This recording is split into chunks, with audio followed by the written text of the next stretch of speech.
这个新闻要来关心桥倒摆人的心声，来看这款的台专区要安怎停？这是伫台南市中西区国华街有一个有够细个台专区，这个街啊比一般的乌倒摆搁较短、搁较细个，一个乌倒摆停入去就甜啊，所以讲引起大家咧讨论。在地这个议员表示讲，若是将这个台专区画较大格咧，桥倒摆停入内底，恐惊会有直行的车去弄到台专区煞变成台弄区。台南市交流局表示讲，这是施工的错误，已经要求这个包商要重新搁画过。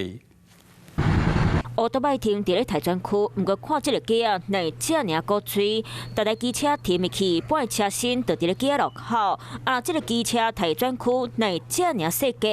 这个是还好啊，你也停啊，靠手也停到几台。感觉很奇怪。当地人拢真海头，有人讲即个台专街啊是为和尚的俗，有一个街啊就好。啊，即个所在是伫咧台南市中正路和国华街口。台南市府交通局是讲是施工施甲差。施工厂商他在现场施工的时候，他针对地形的方式、地面的方式他有所误判啊。交通局尾啊，遂要求新包商改善，甲即个敢来当停摆机车车身的台专架清掉定花。为空气的角度来看，本真细格，改善过了后加一大杯，互机车族等待转弯的时会当停好个停满。啊，除了高水版的，个真大棚的台专区。一个四角形的大坑，两台货车插入去，嘛来照步。到底这个台专区有偌大呢？记者实际用脚步来量互你看。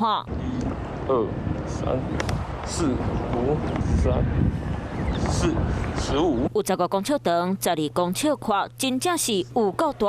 啊，这个台专区的所在，就伫咧台南科技工业园区内底。因为在这边。